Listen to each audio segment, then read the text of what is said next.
हरे कृष्णा हरे कृष्णा कृष्णा कृष्णा हरे हरे, हरे राम राम राम हरे हरे। जगत गुरु श्रील प्रभुपाद की जय। गुरु महाराज गुरु परंपरा छठ गोस्वामी वृंद की जय। श्री धाम वृंदावन धाम की जय। जगन्नाथपुरी धाम की जय। लीला पुरुषोत्तम भगवान जगन्नाथ बलदेव सुभद्रा महारानी की जय। जगन्नाथपुरी धाम यात्रा महामहोत्सव की जय। आध्यात्मिक यात्रा का आज 89वां दिन है और जगन्नाथपुरी धाम यात्रा का 13वां दिन है। प्रातःकालीन भागवत कक्षा में आप सब लोगों का स्वागत है। 21 जून 2020 और आज प्रातः 10:08 से लेकर 1:48 या 45 तक सूर्य ग्रहण रहेगा। तो आज भोर में इस सूर्य ग्रहण का समय है करीबन 2.5 से 3 घंटे का। तो सबसे ज़्यादा जितना हो सके हमें भगवान के नाम का सिमरन करना है, जितना ज़्यादा हो सके। हरे कृष्णा।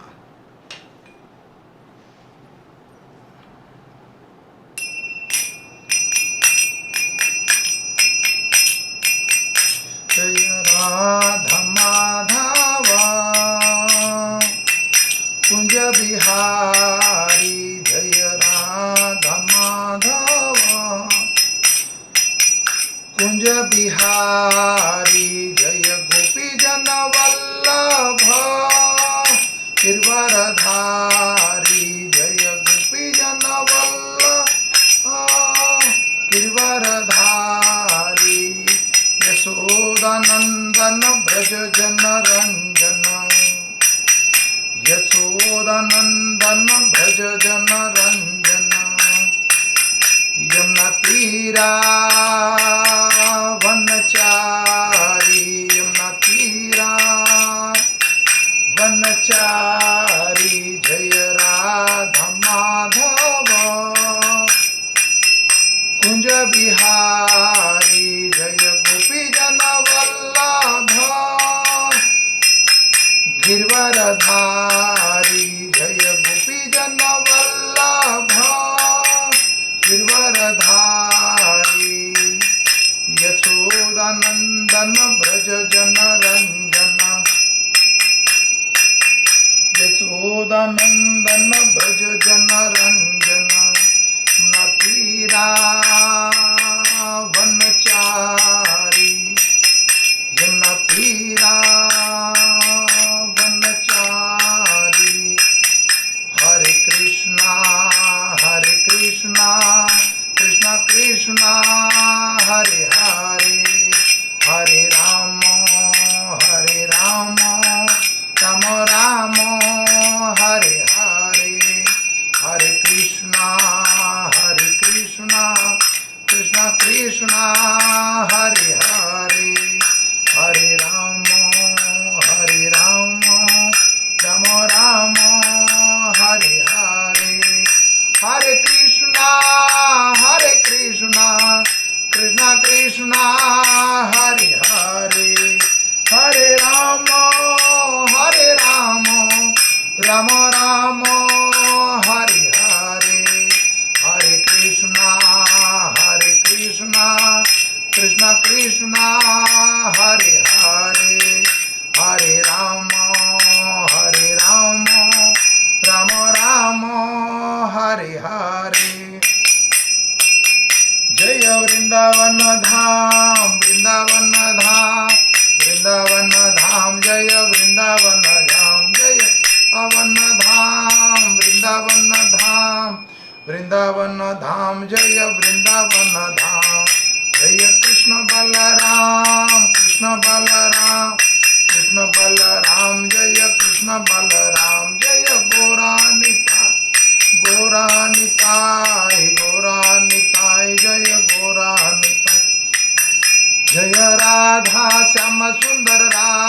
माधव राधे जय राम गोपीनाथ राधा गोपीनाथ राधे जय राम माधव राधा माधव राधे जय राधा मदन मोहन राधा मदन मोहन राधे जय राधा गोविंद देव राधा गोविंद देव राधे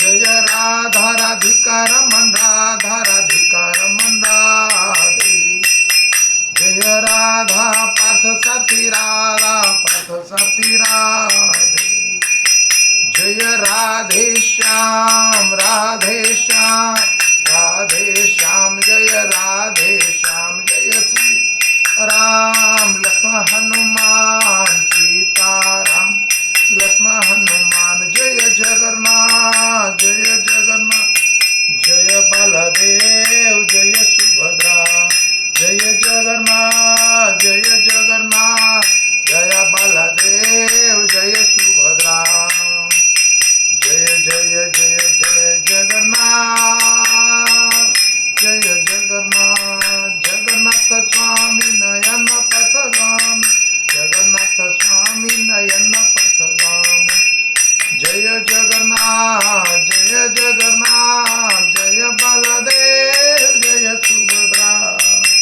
जय जगन्नाथ जय जगन्नाथ जय बलदेव जय सुभद्रा जय जगन्नाथ जय जगन्नाथ जगन्नाथ स्वामी नयन पथगामी जगन्नाथ स्वामी नयन पथगामी जगन्नाथ स्वामी नयन पथगामी जय जगन्नाथ जय जगन्नाथ जगन्नाथ स्वामी नयन पथगामी जय जगन्नाथ जय जगन्नाथ जगन्नाथ स्वामी भवतु मे जय जगन्नाथ जय जगन्नाथ जय जगन्नाथ स्वामी जय जगन्नाथ जय बलदेव जय सुभद्रा जय जगन्नाथ स्वामी जय जगन्नाथ जगन्नाथ स्वामी नयन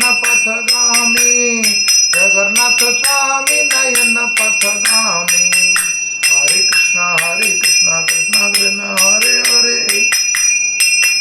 हरे राम राम राम हरे हरे जय जय श्रील प्रभुपाद प्रभुपाद प्रभुपाद जय जय गुरुदेव गुरुदेव गुरुदेव निताई गौर प्रेमानंदन हरि हरि बोल जयम विष्णुपाद परमहंस परिवाजकाचार्य अभय चरण बिंद भक्ति वेदांत स्वामी श्रील प्रभुपाद की जय स्कॉन फौंडाचार्य जगत गुरु श्रील प्रभुपाद की जय गुरु महाराज गुरु परंपरा छठ गोस्वामी वृंद की जय प्रेम से जयम विष्णुपाद परमहंस परिवाजकाचार्य भक्ति सिद्धांत सरस्वती गोस्वामी ठाकुर श्रील प्रभुपाद की जय नामाचार्य श्री हरिदास ठाकुर की जय प्रेम से कहो जय श्री कृष्ण चैतन्य प्रभु नित्यानंद श्री अद्वैत गदाधर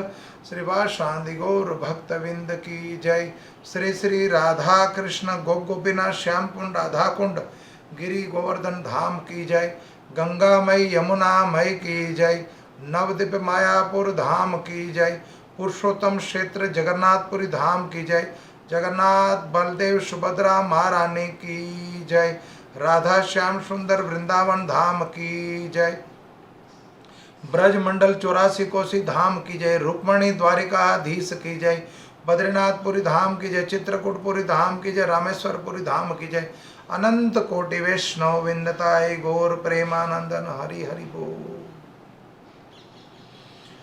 ओम नमो भगवते वासुदेवाय ओम नमो भगवते वासुदेवाय ओम नमो भगवते वासुदेवाय ओम नमो भगवते वासुदेवाय। नारायणं नमस्कृत्यं नरं चैव नरोत्तमं देवीं सरस्वती व्यासं ततो जयमुदीरयं। नष्टप्रायं सुभद्रेषु नित्यं भागवतं सेवया भगवते उत्तम श्लोके भक्तिर्भवति नैष्टकी। कृष्णाय वासुदेवाय देवकी नंदनंदनाय च नंदगोपकुमाराय गोविंदाय नमो नमो।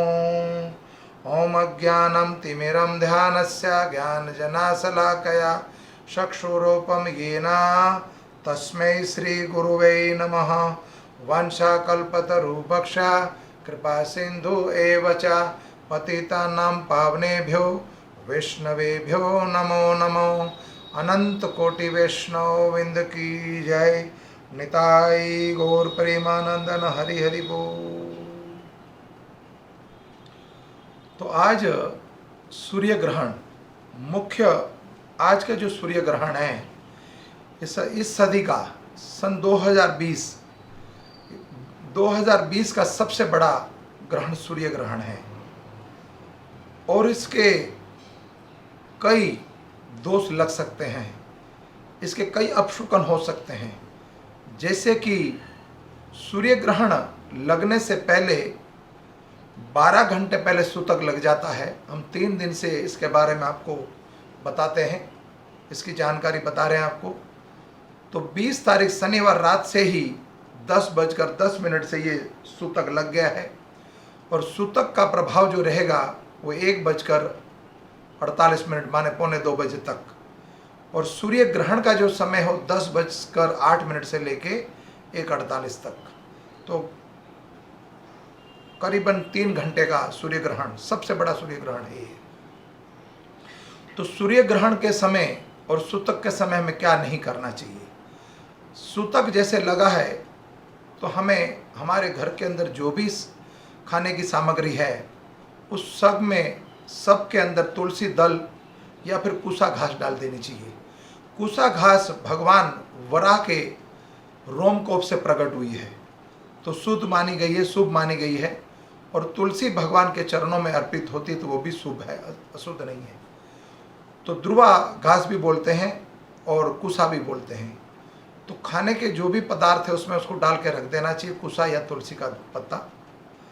और सूतक के समय का जो शास्त्र चक्षु बताते हैं कि अगर हम जितना ज़्यादा है ज़्यादा हो सके जप तो करना ही है, भजन करना है, ध्यान करना है, कीर्तन करना है, कथा सुने, कथा पढ़ें, लेकिन हो सके तो सूतक से लेकर ग्रह का जो समय है 1:45 बजे तक का, तब तक जल इत्यादि ना पिए या भोजन ग्रहण ना करें। लेकिन अगर कोई व्यक्ति को कष्ट है और किसी तरह का शरीर में रोग है तो कम से कम सूतक के समय जल ग्रहण कर सकता है, लेकिन अन्न ग्रहण करना तो वर्जित है। और 10 बजकर जो ग्रहण का समय रहेगा उस समय में जल ग्रहण भी नहीं करना और अन्न ग्रहण भी नहीं करना, दोष लगेगा। उस समय जितना ज़्यादा है ज़्यादा हो सके, अगर आप प्रतिदिन 16 माला करते हो तो 32 कीजिए या 64 कीजिए, जितना हो सके अधिक से अधिक मात्रा में नाम जप करने की महात्मा बताया गया शास्त्रों में। और जो भी कर्म करोगे इसमें भौतिक या आध्यात्मिक, वो अक्षय बन जाएगा। अब आपके हाथ में है कि आप भौतिक काम को मल्टीप्लाई करना चाहते हो या आध्यात्मिक काम को। अपने कर्मों का फल जितना ज़्यादा बढ़ाओगे आप, भौतिक या आध्यात्मिक, अगर शुद्ध कर्म होंगे, सत्य कर्म होंगे, जैसे हरिनाम संकीर्तन करना, भगवान की कथा सुनना या कथा पढ़ना, भागवत गीता, रामायण या भागवतम, पद्म पुराण, शिव पुराण इत्यादि जो है शास्त्रों का अध्ययन करा जाए, ये होंगे आध्यात्मिक काम सारे। और नाम जप करना। और एक वर्णन और भी आता है कि ग्रहण के समय हमें ज़्यादा से ज़्यादा ग्रहण समाप्ति के बाद गौदान या श्रवण दान करना चाहिए। तो वर्णन है करोड़ों गाय और मेरू पर्वत के समान श्रवण दान कर दें तो भी हरिनाम संकीर्तन के बराबर नहीं हो सकता। भगवान के नाम में जितना बल है और जितना शुद्धिकरण है, तो इसका अर्थ ये नहीं हुआ कि आपको धन दान या गौदान नहीं करना। अगर आप सामर्थ्य हो तो अन्न दान कर दीजिए, वस्त्र दान कीजिए, पानी का मटका दान कर दीजिए इत्यादि। तो जो भी हम दान कर सकते अपने समर्थ के हिसाब से हम कर सकते हैं, लेकिन हरिनाम जितना ज़्यादा हो सके वो करना चाहिए। और ये सूर्य ग्रहण कब लगता है? खगोल शास्त्र विज्ञान के हिसाब से अगर हम समझें तो सूर्य ग्रहण तब लगता है कि पृथ्वी और सूर्य के बीच में जब चंद्रमा प्रवेश करता है खगोल शास्त्र के हिसाब से, तो सूर्य ग्रहण हो जाता है। और चंद्र ग्रहण कब लगता है? पृथ्वी और चंद्र के बीच में, पृथ्वी और चंद्र के बीच में जब क्षमा चाहता हूँ, चंद्र और पृथ्वी के बीच में जब चंद्र और सूर्य के बीच में जब पृथ्वी प्रवेश करती है तो चंद्र ग्रहण लग जाता है। और शास्त्र अगर खगोल शास्त्र के हिसाब से माने तो वर्ष के अंदर 5 सूर्य ग्रहण और 2 चंद्र ग्रहण होते हैं। चंद्र ग्रहण हर पूर्णिमा के दिन होते हैं। जब भी चंद्र ग्रहण पड़ता है तो पूर्णिमा के दिन ही पड़ता है, और सूर्य ग्रहण अमावस्या का दिन पड़ता है। तो 7 सूर्य और चंद्र ग्रहण होते हैं एक वर्ष के अंदर। लेकिन ये जो सूर्य ग्रहण है बड़ा है और इस सदी का सबसे बड़ा है। तो इसका दोष अपशकुन कुछ भी हो सकता है, जैसे महामारी फैलना, युद्ध होना, घर में कलह, संसार में कलह, समाज में कलह, या फिर एक देश से दूसरे देश में कलह। अभी हम वर्तमान काल में देख रहे हैं कि कलह तो अभी संसार में युद्ध के कुछ ऐसे लक्षण हमें दिख रहे हैं जो छेड़ने के स्वभाव है, लेकिन संभावना दिखती है। लेकिन हरिनाम संकीर्तन करने से वो भी टल सकता है। और महामारी का रोग, नवंबर में ग्रहण लगा था, उसके कारण ये कोरोना आया। तो ग्रहण का दोष तो लगता ही लगता है।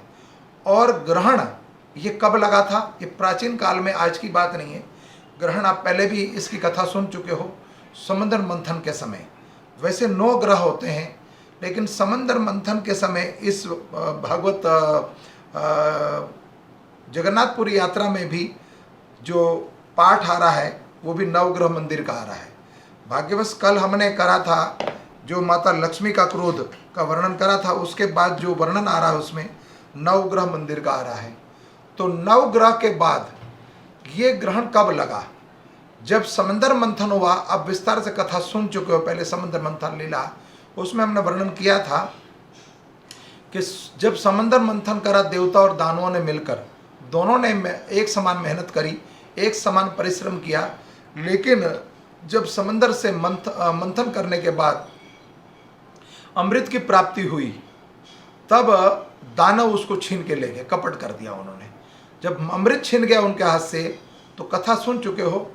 तो अब कष्ट के समय देवताओं ने क्या करा, यहाँ हम भी आपको ये बताने जा रहे हैं। जब कोई रोग लगा हो, भयावह रोग, जब कोई ऐसे लक्षण दिख रहे हो, रोग दिख रहा हो, या युद्ध की स्थिति हो, या कलह की स्थिति हो, तो भगवान का चरण ग्रहण करा, समर्पण किया देवताओं ने जाके कि भगवान हमने परिश्रम पूरा किया। उन्होंने भी करा, लेकिन उन्होंने परिश्रम करने के बाद पार्टनरशिप जो थी हमारी, जो डील हुई थी दोनों की, वो ये हुई थी कि समंदर मंथन करने के बाद जो अमृत होगा दोनों आधा आधा मिलकर बांट के पिएंगे।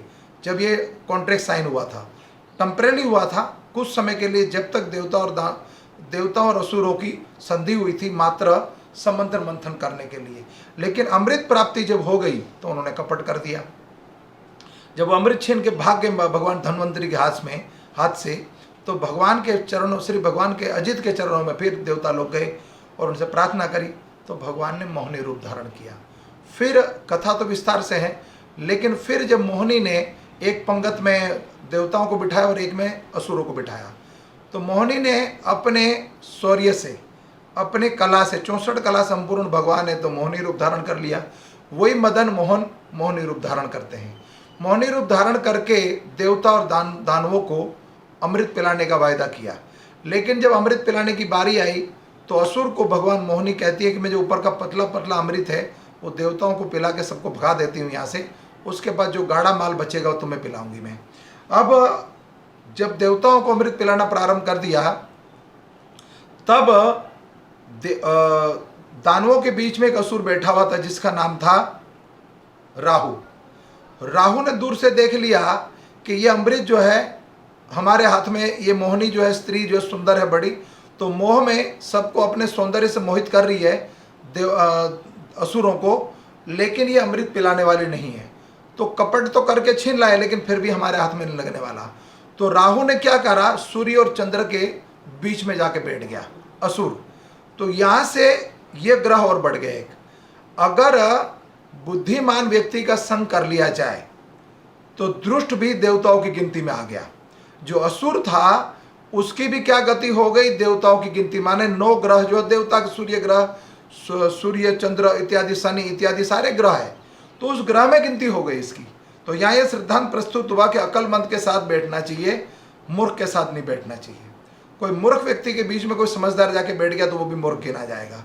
अब ये बुद्धिमानी क्या करी राहु ने कि जाकर सूर्य और चंद्र के बीच में बैठ गया, और भगवान अमृत जब पिला रहे थे तो राहु को भी अमृत पिला दिया। लेकिन सूर्य और चंद्र को पता लग गया ये तो असुर है। उसी समय भगवान को कहा कि प्रभु आपने क्या कर दिया, ये तो अमृत पिला दिया आपने राहु को और ये असुर है। तो जैसे ही भगवान की दृष्टि पड़ी, भगवान को तो पता है पहले ही कि अब उन्होंने अमृत का पान कर लिया, उसी समय भगवान ने अपना रूप बदलकर सुदर्शन चक्र धारण कर लिया।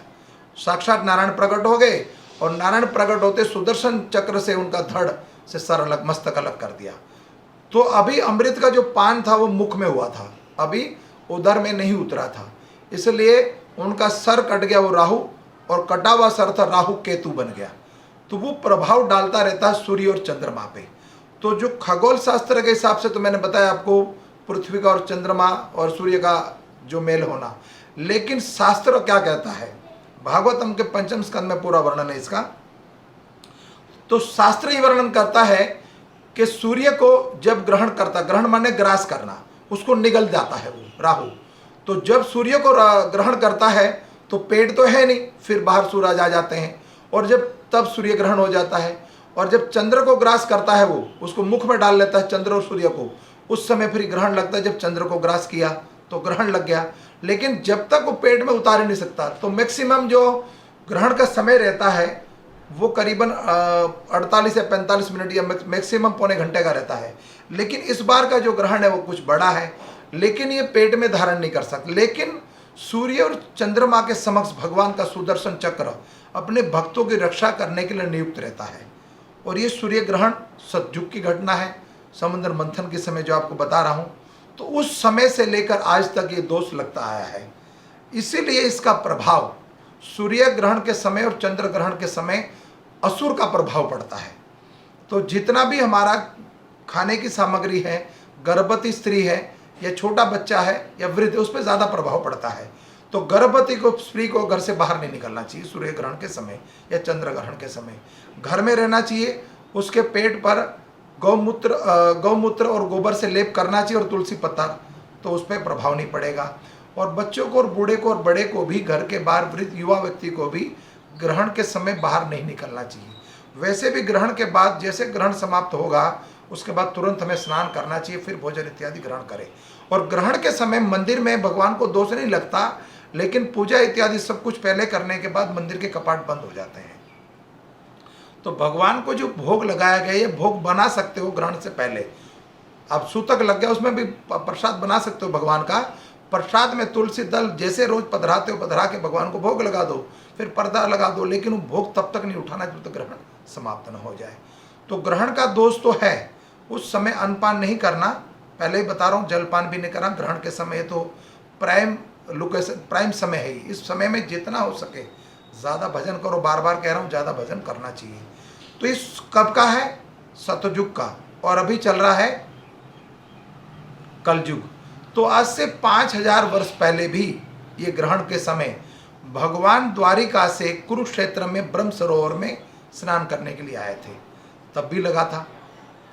सतयुग में तो लगा ही था, लेकिन द्वापर युग में भगवान द्वारिकाधीश जो है अपने परिवार के साथ, द्वारका वासियों के साथ कुरुक्षेत्र में, जो हरियाणा में है वर्तमान काल में, उस समय ब्रह्म सरोवर में स्नान करने के लिए आए थे भगवान श्री कृष्ण अपने परिजनों के साथ। और वृंदावन से ब्रजवासी भी ब्रह्म सरोवर में स्नान करने गए, उस समय भी ग्रहण लगा था। तब जब ये प्रेम का प्रगाढ़ प्रेम प्रकट हुआ ब्रजवासियों का कि हमारे स्वामी हमारे समक्ष है, और भगवान ने जब ये लीला भी आपको ये जगन्नाथपुरी यात्रा में हम कर चुके हैं, जगन्नाथ यात्रा में वृंदावन लीला और द्वारका लीला जिसमें वर्णन हो चुका है। तो ब्रह्म सरोवर में जब स्नान करने और दोनों का मिलन हुआ, ब्रजवासियों का और द्वारकावासियों का, तो भगवान जगन्नाथ जी का स्वरूप प्रकट हुआ जो जगन्नाथ जी में वर्तमान काल में विराजमान है। जगन्नाथ बलदेव सुभद्रा महारानी वो स्वरूप प्रकट हुआ था। तो इस ग्रहण के समय तीर्थ में स्नान करना उत्तम माना गया है।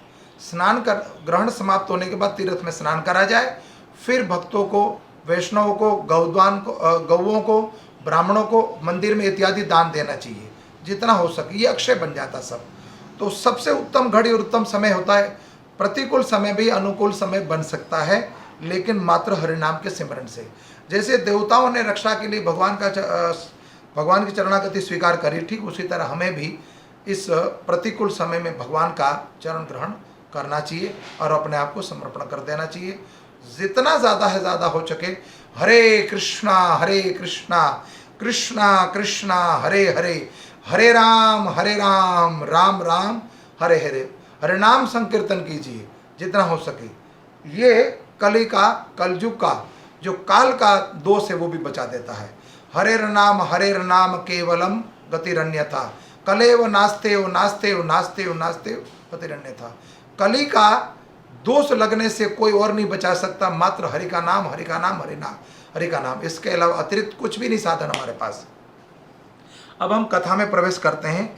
जो नवग्रह की कथा है, छोटा सा प्रसंग बताया है कि नवग्रह मंदिर है, किस जगह है, और साथ में एक ग्रह बन गया राहु।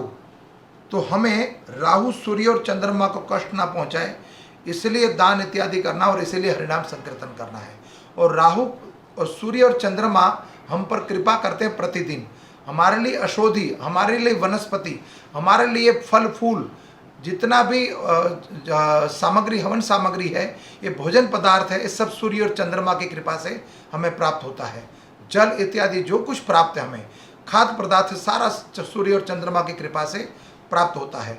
तो हमारी भी जिम्मेदारी, हमारी भी लायबिलिटी बनती है कि भगवान सूर्य और चंद्र भगवान के नेत्र हैं, उनकी रक्षा के लिए वो मूर्तिमान प्रकट होते सूर्य चंद्रमा के रूप में, लेकिन वास्तव में सूर्य और चंद्रमा भगवान के नेत्र हैं। इसलिए हमारे जो फर्ज बनता है कि जितना ज़्यादा से ज़्यादा हो सके दान पुण्य करें और भगवान के नाम का संकीर्तन करें, उनसे उनको इस कष्ट सहन करने में थोड़ा सहायता मिलता है। धन्यवाद। नवग्रह मंदिर, ये अभी हम लक्ष्मी माता का वर्णन कर रहे थे कल, तो ये लक्ष्मी मंदिर के उत्तर में है। यहाँ उनका क्रमश विपरीत है और मंदिर के पूर्व भाग में भगवान राम, लक्ष्मण, सीता, हनुमान जी भी विराजमान है। तो जो जगन्नाथपुरी में नवग्रह मंदिर है, ये कुछ बाकी मंदिरों के बाकी स्थानों से विपरीत है। क्या बताया कि भगवान राम, लक्ष्मण और सीता और हनुमान जी भी वहाँ विराजमान है उसी मंदिर में। आगे देखो क्रमशः कुदरत, ये क्या बताया जाए, बाई चांस नहीं है, भगवान की कृपा से। अब लक्ष्मी नारायण, पहले नवग्रह फिर लक्ष्मी नारायण मंदिर, उसके बाद सूर्य नारायण मंदिर भी आया। सूर्य ग्रहण है तो सूर्य, इसमें कथा में क्रमशः आ गया। श्री लक्ष्मी नारायण मंदिर राधा वल्लभ एक ही है, प्रकट उत्सव पूजित होते हैं। ये वर्धमान राजा के देख रेख में आता है मंदिर, लक्ष्मी नारायण मंदिर।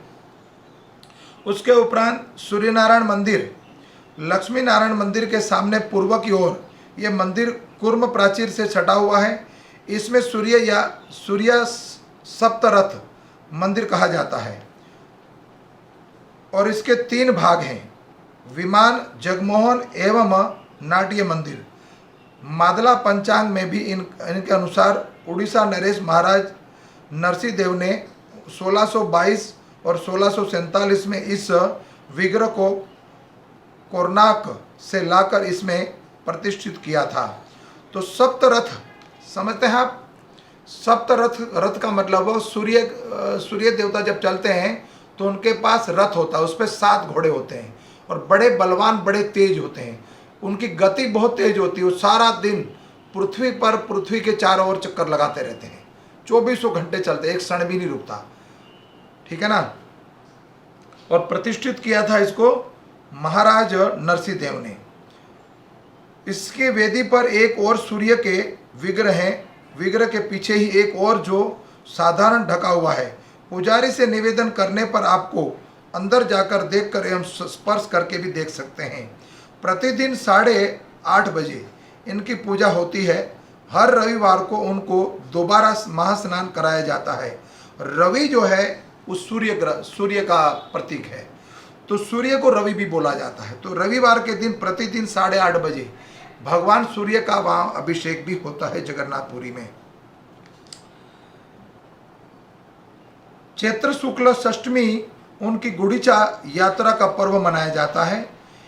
इस दिन सूर्य का विग्रह रथ पर सवार होकर जगमोहन जाता है और उनका अपना स्वतंत्र रसोई घर है।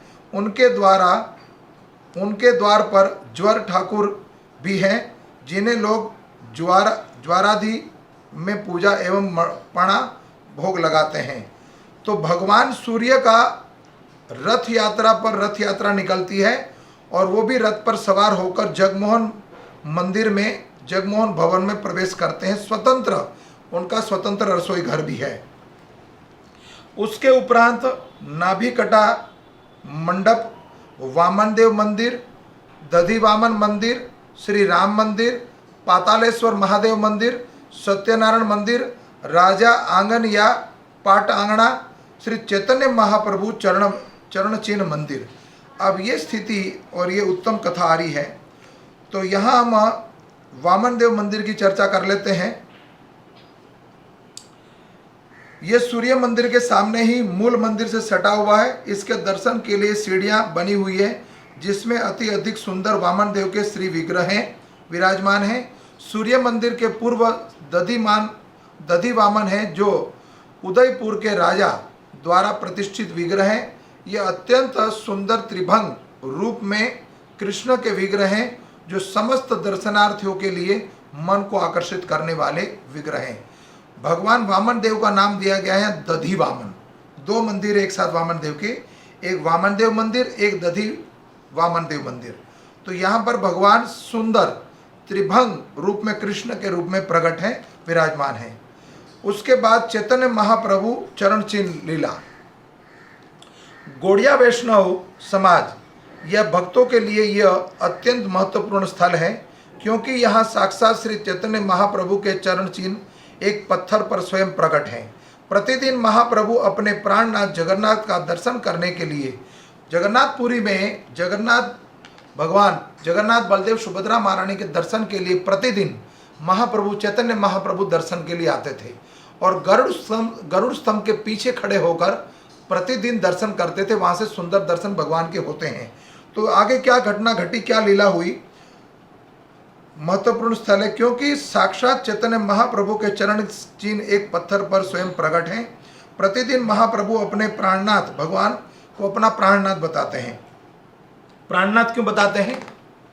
चैतन्य महाप्रभु साक्षात किशोरी राधा रानी का प्रागट्य अवतार है। राधा रानी और भगवान महाप्रभु में कोई अंतर नहीं है। तो प्राणनाथ जगन्नाथ जी भगवान साक्षात कृष्ण है, तो इसीलिए बोला गया प्राणनाथ के दर्शन करते हैं। और विरह कितना है कि इस विरह में क्या घटना घटी।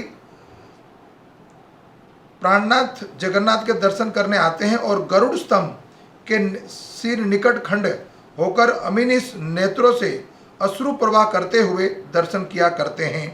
एक दिन भाव विहल अवस्था के कारण दर्शन करते समय उनके चरणों के नीचे का जो पत्थर था वो पिघल गया एवं उनके चरण चिन्ह स्पष्ट प्रकट हुए। पहले से ये चिन्ह गरुड़ स्तंभ के पीछे थे। अब वर्णन यहाँ पर आया कि भगवान को इतना विरह था, भक्ति करना और भगवान का नाम का सिमरण करना, भगवान के दर्शन करना, भगवान के धाम में जाके दर्शन करना, ये वास्तव में जो भाव है, ये भक्त भाव, जो वैराग्य विरक्ति प्रकट होती है, वैराग्य और ज्ञान, जब ज्ञान होगा तो वैराग्य भी जरूर आएगा।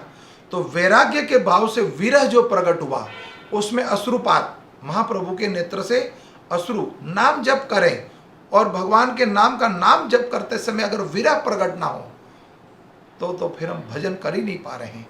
अभी हम उस पथ पर हमने प्रारंभ किया है, पहला पथ, पहला चरण रखा है। अभी ये प्रारंभ स्थिति हमारी स्टार्टिंग है अभी। तो वो स्थिति कब आएगी जब भगवान के नाम का सिमरन करें और हमारे नेत्रों से आंसू बहने लग जाए।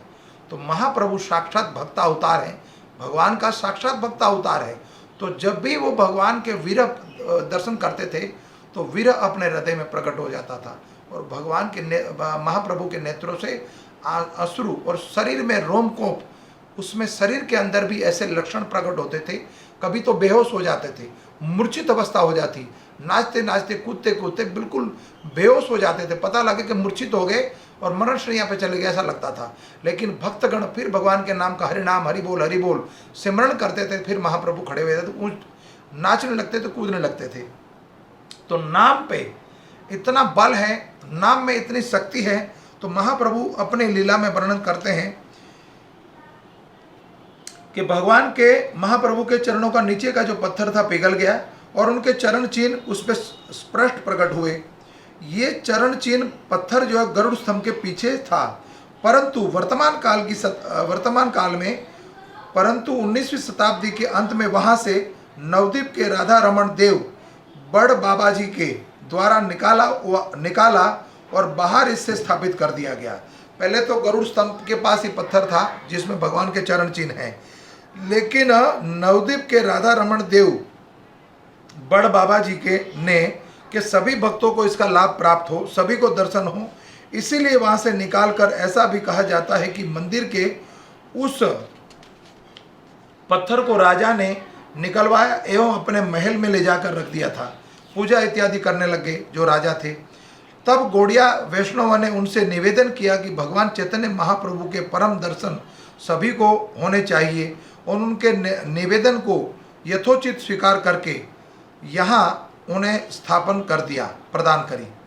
मतलब गौड़िया वैष्णव ने महाराज से प्रार्थना करी कि ये जो लाभ है भगवान के चरण चिन्ह का दर्शन का, ये सबको मिलना चाहिए और आप अपने महल में रखोगे तो आप अकेले ही लाभ उठा पाओगे, तो सभी को इसका लाभ प्राप्त हो, इसीलिए उन्होंने इनका निवेदन स्वीकार किया। फिर उनके घर से पहले गरुड़ स्तंभ के पीछे, फिर राजा अपने महल में ले गया था, उसके बाद इसको लाया गया यथोचित महाप्रभु के दर्शन सभी को चाहिए। उनके निवेदन यथोचित स्वीकार करके उन्हें स्थान प्रदान किया और ये छोटा सा मंदिर है जिसमें कमल के आकार का एक पत्थर है, उस पर महाप्रभु के चरण चिन्ह दर्शन होते हैं और भक्त उसे हाथ से स्पर्श कर सकते हैं, करने का धन्य हो जाते हैं। जांजी पीठा मठ की ओर से इस पादपीठ की सेवा पूजा होती है। श्री भक्ति सिद्धांत सरस्वती ठाकुर ने इन्हें गौरपाद पद्म के संबंध में एक सूत्र की रचना भी की थी। उन्होंने इन्हीं चरणों को प्रकाशित विग्रह को गौरपादिकित स्थानों में स्थापित भी किया था। इसके बाद छोटे छोटे कई मंदिर हैं, श्री राम मंदिर, चैतन्य मंदिर, चका गोपाल मंदिर, तेत्राया देवदाकर मंदिर। तो श्री चैतन्य मंदिर की वर्णन है कुछ। छुआछारी मंदिर के दक्षिण की ओर ये मंदिर स्थित है, जहाँ चैतन्य महाप्रभु अपने निजी पार्षदों के साथ प्रतिदिन उस स्थान पर बैठकर भगवान के नाम का हरिनाम संकीर्तन करा करते थे। बाद में गजपति राजा प्रताप रुद्र ने उनकी प्रतिष्ठा की थी। अब आधि चौथा प्रारंभ होता है। इस आधि का नाम है, इस आधि का नाम श्री मंदिर में महाप्रभु, एक उड़िया स्त्री और चैतन्य महाप्रभु का प्रसंग है ये। जब चैतन्य महाप्रभु जगन्नाथ जी के दर्शन कर रहे थे अपने पार्षदों के साथ, तो एक वृद्ध स्त्री जो उड़ीसा प्रदेश की है, वो वृद्ध स्त्री बूढ़ी माता मंदिर में भगवान के दर्शन के लिए आ गई, लेकिन भीड़ इतनी थी, खचाखच भरा हुआ था भक्तों से, तो दर्शन भगवान के मुखमंडल के दर्शन नहीं हो पा रहे थे। तो उस माता ने क्या करा, बूढ़ी माता ने वो इतनी आतुरता थी दर्शन करने में, मंदमुग्ध थी कि उनको कुछ दिखा नहीं कौन खड़ा है कौन नहीं खड़ा। तो भक्तों की भीड़ में महाप्रभु की कंधे पर चढ़ गई वो, और ये प्रसंग यहाँ पर प्रस्तुत हुआ है। और महाप्रभु का पार्षद जो गोविंद है वो कहता है तुम नीचे उतर जाओ। साक्षात महाप्रभु उसकी पीठ, उसके कंधे पे आपने पैर रख दिए, चरण रखे अपने। तब महाप्रभु कहते हैं मैं भाग्यशाली हूँ कि किसी भक्त को भगवान के दर्शन कराने में मेरी सहायता लगी, मेरा शरीर उपयोग में आया। तो महाप्रभु कहते हैं नहीं उतारो इसको, मैं धन्य हो गया, किसी भक्त की चरण रज मेरे शरीर पर पड़ी। तो ये वर्णन है कथा का यहाँ पर। एक दिन चैतन्य महाप्रभु गरुड़ स्तंभ के पास पीछे की ओर भगवान जगन्नाथ का दर्शन कर रहे थे। तब उनके सामने लाखों लोग अर्चा विग्रहों का दर्शन कर रहे थे। चार धाम हैं, तो महाधाम है जगन्नाथपुरी, बद्रीनाथ और द्वारिका और रामेश्वर। तो इस धाम की बहुत बड़ी महात्मा बताया गया है। तो महाप्रभु कह रहे, यहाँ पर वर्णन है, कथाकार बताते हैं कि लाखों संख्या के लोगों में भीड़ थी। भीड़ के कारण, भगवान का दर्शन ना हो पाने के कारण, एक उड़ीसा स्त्री असहायता, अपने आप को असहायता समझती थी, चैतन्य महाप्रभु के कंधे पर अपना पांव रखकर गरुड़ स्तंभ पर चढ़ गई, गरुड़ स्तंभ के ऊपर चढ़ गई। और यह देखकर चैतन्य महाप्रभु के निजी पार्षद गोविंद ने श्रद्धता से उसे वहां से नीचे उतरने के लिए कहा, किंतु उसके लिए चैतन्य महाप्रभु ने गोविंद की भर्त्सना की। और चैतन्य महाप्रभु ने गोविंद से कहा कि आदि देवस्या असभ्य पुरुष, इस स्त्री को गरुड़ स्तंभ पर चढ़ने से मना मत करो। देखो, गरुड़ जी भगवान के मंदिर में क्यों होते हैं और गरुड़ जी भगवान के समक्ष सामने क्यों खड़े होते हैं? गरुड़ जी भगवान का वाहन है। भगवान जब भी आते हैं, कहीं जाते हैं, तो वो किस पर विराजमान होकर आते हैं? गरुड़ पर। इसलिए भगवान का नाम गरुड़ गोविंद भी है, गरुड़ ध्वज भी है। तो गरुड़ समक्ष भगवान के सामने खड़ा रहता है। हमारी गाड़ी जैसे पार्किंग में खड़ी होती है, ठीक उसी तरह भगवान का वाहन गरुड़ 2400 घंटे खड़ा रहता है भगवान के समक्ष। और दौड़ने की जो उनका स्वरूप होता है, वो उस स्थिति में होता है मैराथन जैसे, तुरंत भगवान आज्ञा करे और दौड़े, एक क्षण के लिए विलंब नहीं करते। तो तुरंत वो भगवान के परम भक्त हैं और निरंतर उनको भगवान के दर्शन होते रहते हैं। इसीलिए गरुड़ स्तंभ के ऊपर वो चढ़े हुए, जो चढ़ी हुई माता थी, उनको रोका नहीं। उसे भी उसे जी भरकर, चैतन्य महाप्रभु कहते हैं गोविंद को, उसे जी भर के भगवान जगन्नाथ जी का दर्शन करने दो। किंतु जब उस स्त्री को ज्ञात हुआ तो वह तुरंत ही भूमि पर उतर आई और उन्होंने चैतन्य महाप्रभु को देखकर उसने तुरंत ही क्षमा याचना मांगने लगी और उनके चरण कमलों पर याचना करने लगी। अब यहाँ पर महाप्रभु कह रहे, तार आरती देखी प्रभु कहिते लगी था। महाप्रभु वर्णन कर रहे हैं कि उसका फल क्या प्राप्त हुआ मुझे। तार आरती देखी प्रभु कहिते लागिला, अत आरती जगन्नाथ मोरे नहीं दिला। जगन्नाथे अविष्ट यहार तनु मन प्राणे, मोर स्कंधे पद दिशाए पद दिया से, ताहो नाही जाने आहो भाग्यवती, अय वनंदी यहार पाय, यहार प्रसादे ऐसे आरती अमारवाहय। ये बंगला भाषा है। बंगला भाषा में महाप्रभु बोले हैं, उस स्त्री की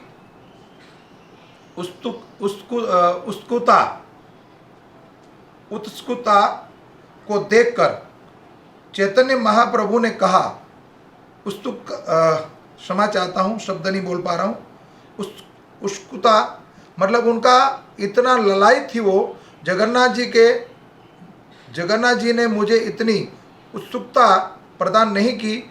उसने पूरी तरह से अपना शरीर, मन तथा प्राण भगवान जगन्नाथ को निमग्न कर दिया था। इसलिए उसे पता नहीं चला कि उसने मेरे कंधे पर अपना पांव रखा है। ओहो, यह स्त्री कितनी भाग्यशाली है। मैं उसके चरणों की वंदना करता हूँ कि वह जगन्नाथ जी का दर्शन करने की अपनी महान उत्सुकता का मुझे प्रदान करी।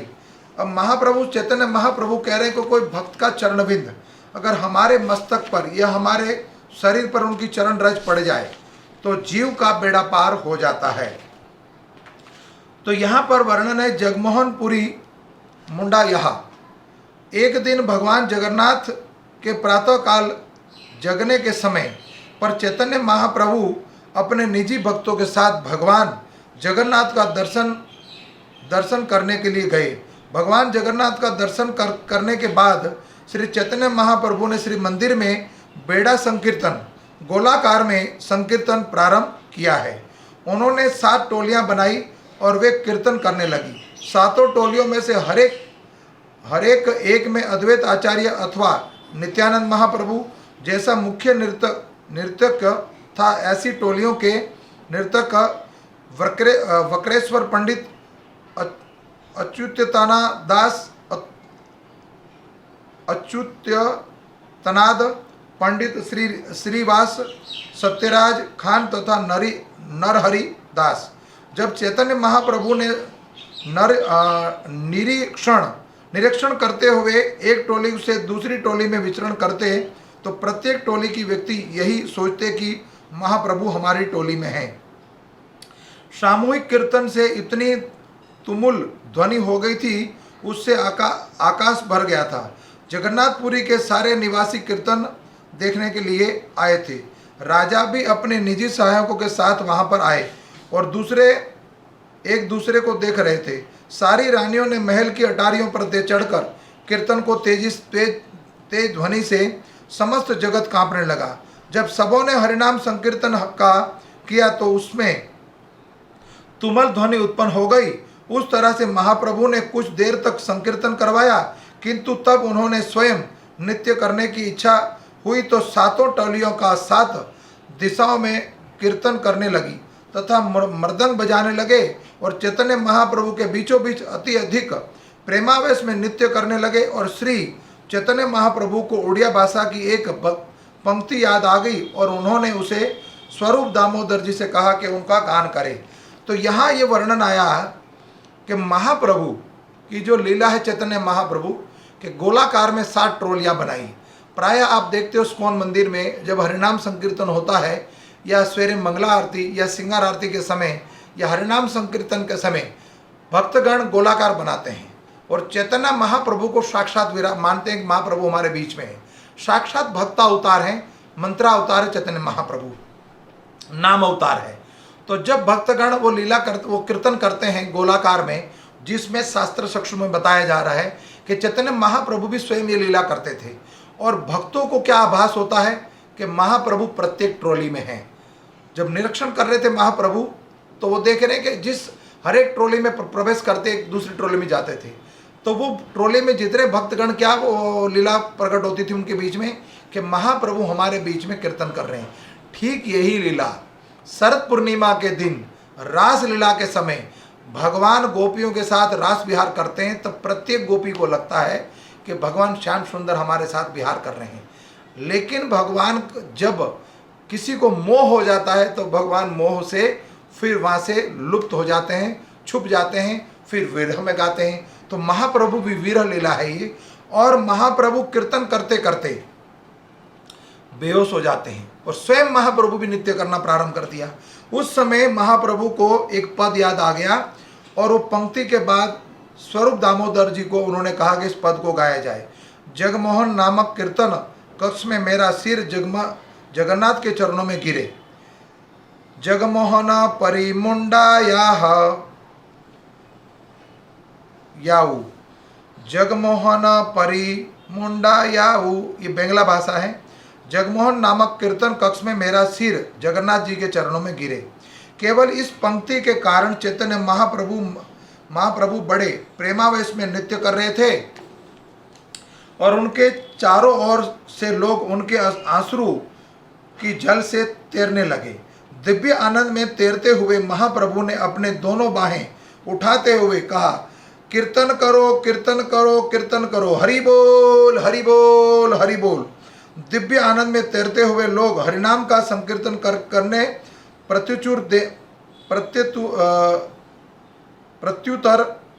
उत्तर देने लगे और महाप्रभु मूर्छित होकर भूमि पर गिर पड़े।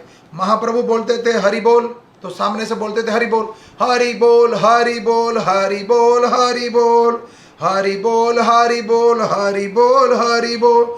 निताई गौरांगो, निताई गौरांगो, निताई गौरांगो, निताई गौरांगो, निताई गौरांगो, निताई गौरांगो, निताई गौरांगो, निताई गौरांगो, निताई गौरांगो, निताई गौरांगो, निताई गौरांगो, निताई गौरांगो, निताई गौरांगो, निताई गौरांगो, निताई गौरांगो, गौर हरि गौर हरि गौर हरि गौर हरि गौर हरि गौर हरि गौर हरि गौर हरि गौर हरि गौर हरि गौर हरि गौर हरि और हरि गौर हरि गौर हरि गौर हरि गौर हरि। सची माता प्राण धन गौर हरि सची माता प्राण धन गौर गौर हरि गौर हरि गौर गौर हरि। नदिया बिहारी गौर हरि नदिया बिहारी गौर हरि गौर हरि गौर हरि गौर हरि गौर हरि। जय सचिनंदन जय सचिनंदन जय सचिनंदन गौर हरि जय सचिनंदन जय सचिनंदन जय सचिनंदन गौर हरि गौर हरि गौर हरि गौर हरि गौर हरि। सची माता प्राण धन गौर हरि नदिया बिहारी गौर हरि सची माता प्राण धन गौर हरि गौर हरि गौर हरि। हरि बोल हरि बोल हरि बोल हरि बोल हरि बोल हरि बोल हरि बोल हरि बोल हरि बोल हरि बोल हरि बोल हरि बोल हरि बोल। हरिनाम संकीर्तन होने लगा और भगवान के नाम का उच्च स्वर से सची माता प्राण धन गौर हरि। माता सची के पुत्र हैं महाप्रचैतन्य महाप्रभु। सची माता प्राण धन सची माता के प्राण धन है। जैसे यशोदा नंदन कौशल्या नंदन वैसे ही महाप्रभु सची माता के पुत्र तो प्राण धन।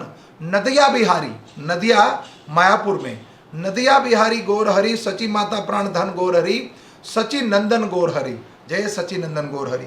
जब ये ध्वनि गुंजित होने लगी तो महाप्रभु जो बेहोश हो गए थे मूर्छित होकर भूमि पर गिर पड़े थे। उनकी श्वास भी नहीं चल रही थी किंतु वे सहसा ऊंच ध्वनि में हुहाकार करते उठ खड़े हो गए। जब भक्तों ने इस कीर्तन को किया तो श्वास चल रही थी और बड़ी तेजी से उठे और फिर बोलने लगे। उनके शरीर से रोमकोप खड़े हो गए थे और मानो समूचिल वृक्ष के कांटे हो मतलब कई किसी वृक्ष के कांटे जैसे खड़े हो जाते वैसे खड़े रोमकोप हो गए थे और उनका शरीर फूला हुआ दिख रहा था। तो कभी अत्यंत दुर्बला पतला दिखता था और कभी शरीर फूला हुआ दिखता था।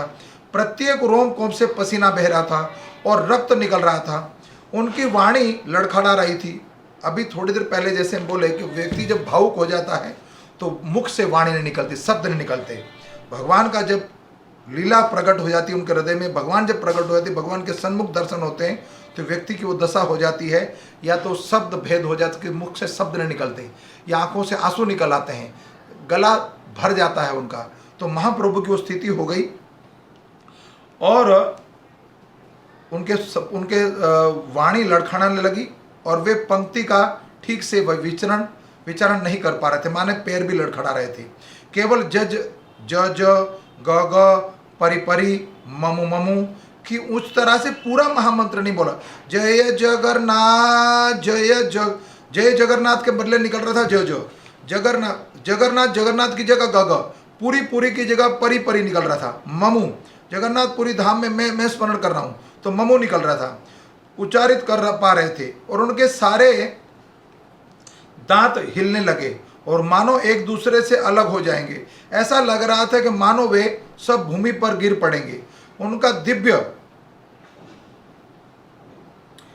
दिव्य आनंद प्रति क्षण बढ़ता जा रहा था। अतः दोपहर के बाद भी भोर में सुबह हुआ था दर्शन मंगला के समय, लेकिन ये दर्शन के बाद जो कीर्तन हुआ उसके बाद दोपहर के बाद भी उनका नृत्य समाप्त नहीं हुआ और दिव्य आनंद का सागर उफन चला और कहा उपस्थिति प्रत्येक व्यक्ति अपना शरीर मन तथा घर भूल गया था। सब मन मुग्ध थे। तब नित्यानंद महाप्रभु ने कीर्तन को समाप्त करने की विधि ढूंढ निकाली और केवल एक टोली स्वरूप दामोदर के साथ कीर्तन करती रह गई। वह सभी अत्यंत मंदमुग्ध स्वर में कीर्तन कर रहे थे। जब कोलाहल नहीं हो रहा था तो चैतन्य महाप्रभु की ब्रह्म चेतना लौटी। तब चैतन्य महाप्रभु ने उन्हें कीर्तनियों तथा नर्तकों को थकान से बाहर में थकान के बारे में सूचित किया और भक्तों की थकान समझकर श्री चैतन्य महाप्रभु ने संकीर्तन को रोक दिया। तब उन्होंने सभी के साथ बैठकर स्नान किया, सभी के साथ जाकर समुद्र में स्नान किया। तब श्री महाप्रभु ने उन सबको साथ में बिठाकर पंगत में बिठाकर भगवान जगन्नाथ जी का महाप्रसाद दिलाया और उसके बाद अपने अपने स्थान पर लौट जाने पर तथा आराम करने के लिए आज्ञा दी। जगन्नाथपुरी धाम की जय। जगन्नाथ चैतन्य महाप्रभु लीला की जय। जय जय जी श्री राधे संकीर्तन महामहोत्सव की जय। तो यहाँ पर भी महाप्रभु ने आज संकीर्तन किया। सूर्य मंदिर की व्याख्या हुई, नवग्रह की व्याख्या हुई और सूर्य ग्रहण की भी व्याख्या हुई। तो आज हमें जितना ज़्यादा से ज़्यादा हो सके भगवान के नाम का संकीर्तन करना है। अब से ठीक 2 घंटे के बाद सूर्य ग्रहण लग जाएगा 10:10 से। तो इस ग्रहण का पालन कीजिए और सूतक के समय अभी 10 बजे तक सूतक है, उसके बाद ग्रहण लग जाएगा। तो जो नियम बताए गए कथा में उसका ज़रूर पालन कीजिए और ज़्यादा से ज़्यादा हो सके भगवान के नाम का कीर्तन कीजिए, वो अक्षय बन जाएगा। और मैंने थोड़ी देर पहले बोला था कि आप अपने मटेरियल लाइफ को, भौतिक काम को मल्टीप्लाई करना चाहते हो या आध्यात्मिक काम को, असली धन कमाना चाहते हो, दिव्य धन, तो ये समय है, उपयुक्त समय है। कई वर्षों बाद ये समय आया है।